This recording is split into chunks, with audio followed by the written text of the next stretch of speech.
not as not as they were later manufactured in sections or production lines and that sort of thing, but these were generally custom switchboards. A lot of them for PG&E, the local power company. But it was interesting work, and I really liked it. I talked to my son about it, and he's a mechanic also. And I said there were times when I could hardly wait to get back to work to continue what I was doing the day before. It was so much fun. How long did you work for them? Oh gosh, probably about 10 years or so. And they decided to close the plant in San Francisco. So I transferred to another place called Western Switchboard, and I knew the people there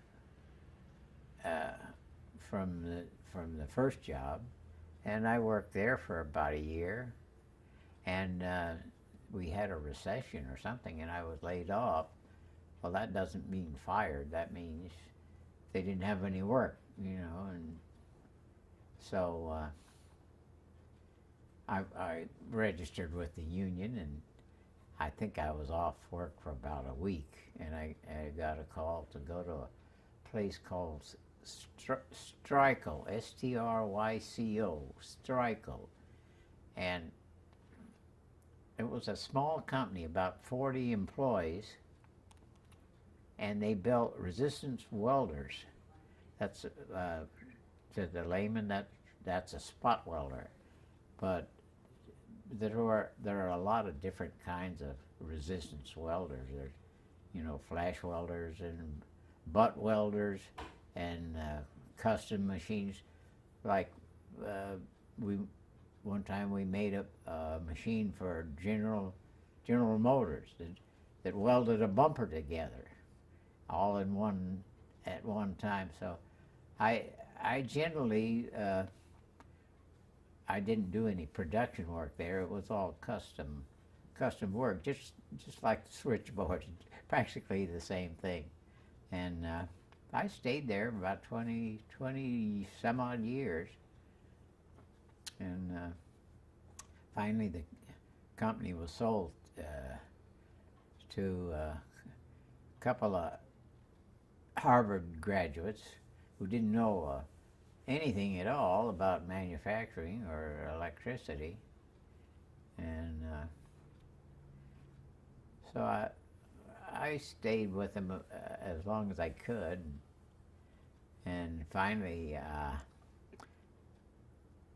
we had years before done a lot of vacationing up here in the Lodi area, and I came up here and got a job with some people that were selling welding supplies. It was called Pacific Welding, and so I'd never tried outside sales before, but I tried it. I'm not a very good salesman. I have a tendency to give everything away. But anyway, I worked for them for a while, and in the meantime I had applied at General Mills, the people that make Wheaties. I had applied there for a maintenance job, and they called me. So the last 10 years of my working career, I worked for General Mills, making Wheaties and whatever else they made. They made a lot of different products there at one time. They've since closed and sold the building. When did you finally retire from working? 1990. So when you look back at your time during the war, how do you think the war changed you as a person? Well, I was a snotty-nosed kid when I went in the service, and I learned a lot, like don't loan money. I think everybody that went in the service went through the same experiences. They lost in a crap game, and they lost money they loaned to their friends. But I finally wised up to all those things and became a more cautious person. And I'm grateful to the Navy for what they did for me. They gave me a direction after the service too. I had a very nice career and very enjoyable, and got a little retirement from General Mills, which helped, you know. So hey, it was great. When you look back at your service, almost 70 plus years later, what does your service mean to you today when you look back at it? Well, I think it was a good thing for an 18-year-old, and I wish, as many veterans have told me, I wish that the young graduates from high school would spend a few months in the service, or a year or something, to find out what it's about and learn to get along with people. I've had some interesting experiences. One time, some guy grabbed me from behind and was making a sexual motion on my backside, and I took my head and whacked him in the nose. And that took care of that. I learned that, and well, I can't. When it comes to loaning money, I finally learned, don't loan money unless you get the guy's watch, or something like that, and that worked pretty good. Yeah, once in a while I wound up with a watch, but that was all right. What do you think World War II at that time means to America today? Well, I think people realize the importance of World War II. We had an objective, and we had a total effort in that war that doesn't seem to be prevalent now. People, they don't know why they're going to the theaters where they're going now. I hope that they're teaching them something there. But of course, a lot of people say, well, we only have a little war, but it's the only war we have. Well, like, it's important that we have a war to support our economy, and that, I don't think that's true at all. We're at our museum, we're trying to educate the younger generation on what the war was like, and so they understand everything about it. Do you think it's good that we continue to teach the young generation through the museum that this is what World War II was like, or should we just leave it alone and let it be the way it was? No, it was a principal and the most important war we've ever had, I think, and they should know about it. They should know that a lot of people died on Iwo Jima and Okinawa and in Europe on the beachheads.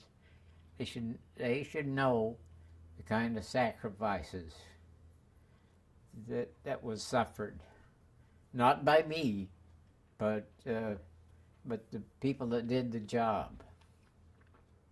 If somebody's watching this, let's say 5 years from now, and they're watching your video and they're trying to understand how a young boy that grows up in Cheyenne and then travels everywhere and finally lands in one spot, joins the Navy, not drafted, joins on his own, goes through all the training, goes overseas, does his job during the war, comes back home, and stays at multiple jobs for 10 or more years. And then here you are today. What would you tell them that got you through all of this? That was your driving spirit. What was something that you would say to them to continue on? Well, I would say that the service is important education or an extension of your education. Uh, a lot of people went to college, and probably I should have too, but I was happy with what I was doing, Mm-hmm. and I appreciated the help that I got from the government, and we all appreciated the economic boost that came after World War II, and it sort of started us on our careers, or gave us a direction.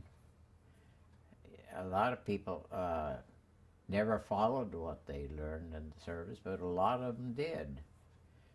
A lot of flyers continued to fly. Electricians continued to be electricians, and plumbers became plumbers.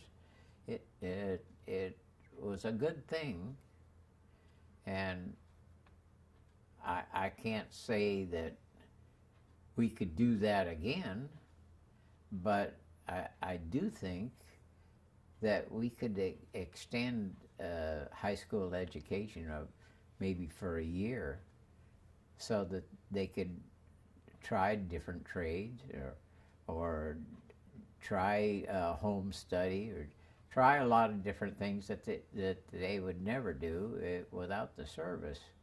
And when they complete this period of trial and education, they would know what they want to do. It's like my son said. He never started his education till he got in college.